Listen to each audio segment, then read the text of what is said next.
জুলাই সন্ত্রাসীরা ক্ষমতা দখল করতে গিয়ে কত সংখ্যক পুলিশ হত্যা করেছিল বলুন? হত্যাকারীদের আইন করে ইউনূস মুক্তি দিয়েছে পুলিশ হত্যার দায় থেকে। পুলিশ এখন হতোদ্যম, সেনাবাহিনী ক্লান্ত।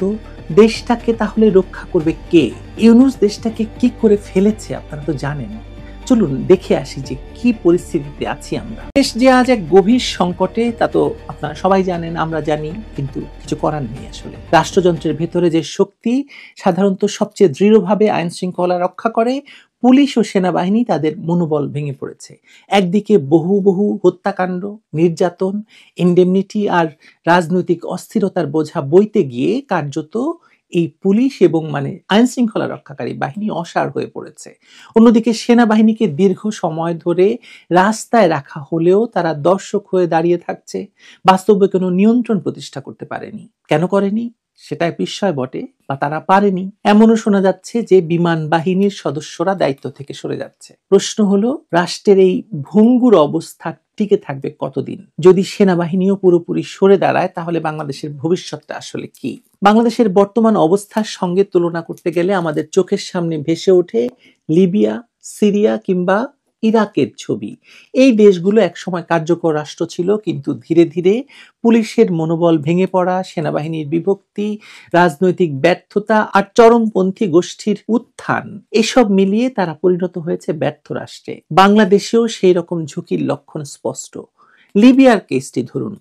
মুয়াম্মার গাদ্দাফি পতনের পর সেনা এবং পুলিশ বাহিনী কার্যত ভেঙে যায়। কোনো প্রতিষ্ঠান যখন আর জনগণের নিরাপত্তা দিতে পারে না, তখন শূন্যস্থান পূরণ করে অস্ত্রধারী মিলিশিয়া গোষ্ঠী। আজ লিবিয়ার প্রতিটি শহর আলাদা আলাদা গোষ্ঠীর নিয়ন্ত্রণে, কেন্দ্রীয় সরকার নামমাত্র। ইরাকে সাদ্দাম হোসেনের পতনের পর একই ঘটনা ঘটে। পুলিশ দুর্বল হয়ে পড়ে, সেনাবাহিনী ভেঙে দেওয়া হয়, আর সেই শূন্যস্থান দখল করে নেয় আল কায়েদা, পরবর্তীতে আইএস। আর ওদিকে সিরিয়ায় আসাদ সরকারের বিরুদ্ধে গণ আন্দোলন দমন করতে গিয়ে পুলিশ ও সেনাবাহিনী অতিরিক্ত বল প্রয়োগ করে জনগণের আস্থা হারায়। এরপর বিদ্রোহী গোষ্ঠী এবং জঙ্গিরা রাষ্ট্রের বিশাল অংশ দখল করে নেয়। প্রতিটি উদাহরণে দেখা যাচ্ছে যে রাষ্ট্রযন্ত্রের দুটি স্তম্ভ, পুলিশ এবং সেনাবাহিনী, যদি কার্যক্ষম না থাকে তাহলে যে কোনো দেশ দ্রুত অরাজকতার দিকে গড়ায়। বাংলাদেশের ক্ষেত্রে পুলিশের ভেতর এখন ভীতি আর অবিশ্বাস গভীরভাবে গেড়ে বসেছে। জুলাইয়ের সন্ত্রাসী তাণ্ডবের পর হাজারো পুলিশ নিহত হলো, কিন্তু ক্ষমতায় এসে নতুন সরকার খুনিদের ইন্ডেমনিটি দিল। এতে পুলিশ বুঝে গেল তাদের জীবন রাষ্ট্রের কাছে তেমন মূল্যবান নয়। অনেকেই কাজে ফিরল না, অনেকে কাজে ফেরেনি এখনো পর্যন্ত। যারা ফিরল তারাও মনে মনে ভেঙে পড়ল। পুলিশের কাছ থেকে লুট হওয়া অস্ত্র আজও উদ্ধার হয়নি। সেসব অস্ত্র এখন সন্ত্রাসীরা ব্যবহার করছে। এর মানে দাঁড়ায়, রাষ্ট্র যে শক্তি দিয়ে অপরাধ দমন করবে, সেই শক্তি এখন অপরাধীর হাতেই চলে গেছে। মোট কথা, মিলিশিয়া গোষ্ঠী তৈরি হয়েছে ভেতরে ভেতরে। আপনি দেখুন, আমরা জানি কিশোর গ্যাংয়ের কথা, আমরা জানি চট্টগ্রাম কেন্দ্রিক একটি ভয়ঙ্কর অপরাধ গোষ্ঠী আছে, আমরা জানি উত্তরবঙ্গে একটি ভয়াবহ গোষ্ঠী আছে, হিজবুত তাহরির আছে, আরো সব জঙ্গিরা তো ছাড়া পেয়ে গেছে। সবাই তো এখন চাইছে নিজেদের শক্তি আর ক্ষমতা প্রদর্শনের জন্য। আপনারা রাজনীতি করছেন, নির্বাচন করছেন। দেখুন না, নির্বাচন ঠেকানোর জন্য এই সব মিলিশিয়াদের কিভাবে ব্যবহার করে, যারা রাজনীতির অপশক্তি আছে। অন্যদিকে সেনাবাহিনীকে দীর্ঘ সময় ধরে রাস্তায় রাখা হলো ম্যাজিস্ট্রেসি দিয়ে, কিন্তু তারা বাস্তবে কোনো কার্যকর ভূমিকা পালন করতে পারলো না। সেনাবাহিনীর হাতে ম্যাজিস্ট্রেসি ক্ষমতা দেওয়া হয়েছিল, কিন্তু তারা জনগণের সামনে দাঁড়িয়ে কেবল দর্শকের মতো থাকলো। মানুষ হত্যা হলো, নারী ধর্ষণের মতো ঘটনা ঘটলো, দোকানপাট লুট হলো, সব তাদের চোখের সামনে। এতে জনগণের আস্থা আরো নষ্ট হয়েছে। এখন আবার শোনা যাচ্ছে বিমান বাহিনী দায়িত্ব থেকে সরে যেতে চাইছে। যদি সত্যি তা ঘটে তাহলে সেনাবাহিনী ধীরে ধীরে নিজেকে গুটিয়ে নেবে, আর তখন রাষ্ট্র কার্যত অরক্ষিত হয়ে পড়বে। এখন প্রশ্ন তুলতে পারেন, তখন দেশের দখল নেবে কে? অনেকেই বলছেন তালেবান ঘেঁষা জঙ্গি বা জঙ্গিরাই সুযোগ নেবে। আসলে সেটা এককভাবে হয়তো হবে না, বরং দেখা যাবে কোথাও ধর্মীয় মিলিশিয়া, কোথাও রাজনৈতিক দল নির্ভর বাহিনী, কোথাও আবার স্থানীয় গ্যাং নিজেদের কর্তৃত্ব বসাবে। আমি যে কথা একটু আগে বললাম, ঢাকা কিংবা বড় শহরগুলোতে এক ধরনের ওয়ারলর্ড কালচার তৈরি হবে। আপনাদের আফগানিস্তানের কথা স্মরণ করিয়ে দিই, যেখানে মাসুদ দোস্তাম, মোল্লা ওমর এরকম এক একটি পকেটে পকেটে ওয়ারলর্ড কালচার মানে তৈরি হয়েছিল, যেখানে যার হাতে অস্ত্র থাকবে, ক্ষমতা থাকবে, তারাই শাসন করবে।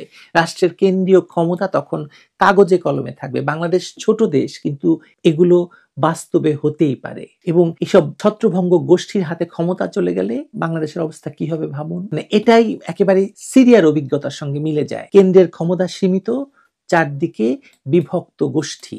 এর সঙ্গে আসবে ভয়াবহ অর্থনৈতিক সংকট, বিনিয়োগকারীরা পুঁজি সরিয়ে নেবে, বিদেশি সাহায্য বন্ধ হয়ে যাবে, আইন শৃঙ্খলা ভেঙে পড়লে ব্যবসা বাণিজ্য চলবে না, সরবরাহ ব্যবস্থা ভেঙে পড়বে, মুদ্রাস্ফীতি আকাশচুম্বী হবে। মানুষ তখন নিরাপত্তা আর খাবার, এই দুই মৌলিক চাহিদা নিয়ে হাহাকার করবে। শিক্ষা প্রতিষ্ঠান, হাসপাতাল, বাজার, সব জায়গায় বিশৃঙ্খলা দেখা দেবে। মধ্যবিত্ত এবং শিক্ষিত শ্রেণী তখন দেশ ছাড়ার চেষ্টা করবে। এরই মধ্যে সীমান্ত দিয়ে কত মানুষ পার হয়ে গেছে তা তো আপনারা জানেন। প্রতিবেশী দেশগুলোর উপর সেটা চাপ তৈরি করবে। আন্তর্জাতিকভাবে বাংলাদেশের ভাবমূর্তি ভেঙে পড়বে। ইতিমধ্যেই অনেক গণমাধ্যম বলছে বাংলাদেশ জঙ্গিদের দখলে চলে গেছে। যদি সেনাবাহিনীও দায়িত্ব থেকে সরে দাঁড়ায়, তাহলে সেই প্রচারণা আরো জোরালো হবে। পশ্চিমা দাতারা বলবে এই রাষ্ট্রে আর টাকা ঢালা নিরাপদ নয়। জাতিসংঘ বা আঞ্চলিক শক্তিগুলো এতদিন খুব প্রেম দেখিয়েছে, মানবিক সহায়তার নামে তারপরে হয়তো তারা হস্তক্ষেপ করবে, ব্লু হেলমেট পাঠানোর কথা বলবে। এর অর্থ কি দাঁড়াবে বলেন? বাংলাদেশের সার্বভৌমত্ব কার্যত প্রশ্নবিদ্ধ হয়ে পড়বে। সব মিলিয়ে পরিস্থিতি এমন দাঁড়াচ্ছে যে বাংলাদেশ এখন এক সন্ধিক্ষণে বলতে পারেন আপনারা। একদিকে ব্যর্থ রাষ্ট্রের দিকে গড়িয়ে পড়ার ঝুঁকি, অন্যদিকে কঠিন কিন্তু সম্ভব একটি উত্তরণ পথ। আমরা সেটি নির্বাচনকে চিন্তা করতে পারি, মানে রাষ্ট্রযন্ত্রকে বা পুনর্গঠন করার কথা বলতে পারি, পুলিশের মনোবল ফিরিয়ে আনার কথা বলতে পারি, খুনিদের ইন্ডেমনিটি বাতিল করার কথা বলতে পারি, অপরাধীদের বিচারের আওতায় মানে আনার কথা বলতে পারি। কিন্তু সেসব তো হবে না, হচ্ছে না। সেনাবাহিনীকে স্পষ্ট ভূমিকা দিতে হবে, তাদেরকে জনগণের নিরাপত্তার জন্য মাঠে নামাতে হবে। শুধুমাত্র দাঁড়িয়ে থাকলে হবে না, কিন্তু সেটাও তো হচ্ছে না। জনগণের আস্থা ফেরানো ছাড়া কোনো বিকল্প আছে আপনার মনে হয়? পাশাপাশি একটি গ্রহণযোগ্য নির্বাচনের মাধ্যমে রাজনৈতিক বৈধতা ফিরিয়ে আনা দরকার। বৈধ সরকার ছাড়া কোনো রাষ্ট্র দীর্ঘদিন টিকে থাকতে পারে না। আপনি যদি তুলনামূলকভাবে চিন্তা করেন, ইরাক, লিবিয়া বা সিরিয়ার অভিজ্ঞতা দেখাচ্ছে যে একবার রাষ্ট্রের পতন হলে সেটি পুনর্গঠন করা প্রায় সম্ভব নয়। বাংলাদেশকে খুব কৌশলে সেই দিকে নিয়ে যাওয়া হয়েছে। সিরিয়ার মতো পরিস্থিতি তৈরি করা হয়েছে, মানে দশক পার হয়ে যায়, তবু রক্তপাত থামে না এসব দেশে। থামছে বলেন ইরাকে, লিবিয়াতে, সিরিয়াতে। বাংলাদেশকে তাই এখন মানে সতর্ক হতেই হবে। ব্যর্থ রাষ্ট্রের কিনারা থেকে ফিরে আসা সম্ভব, কিন্তু শর্ত একটাই, আইনের শাসন প্রতিষ্ঠা করতে হবে, সেনা এবং পুলিশ বাহিনীর সক্ষমতা পুনরুদ্ধার করতে হবে। অন্যথায় আমাদের ভবিষ্যৎ লিবিয়া বা সিরিয়ার মতো ছত্রভঙ্গ রাষ্ট্র, ছিন্ন ভিন্ন সমাজ আর অদৃশ্য ভবিষ্যৎ। আমার কথাগুলো খুব ভয়ঙ্কর শোনাচ্ছে, মনে হচ্ছে যে আমি কি বলি এইসব, কিন্তু আপনি নিজেই দেখুন না কেন। আপনি তো টিভি দেখেন, আপনি তো খবরের কাগজ পড়েন। ইরাক, সিরিয়া, লিবিয়ার সঙ্গে পরিস্থিতির সঙ্গে বাংলাদেশের পরিস্থিতি কি আপনি মিলিয়ে দেখতে পাচ্ছেন না? মিলিয়ে পড়তে হবে তো, মিলিয়ে পড়ে দেখুন না একবার, বুঝতে পারবেন আমাদের অবস্থাটা কেমন, আমরা কোন দিকে যাচ্ছি। ভালো থাকবেন সবাই।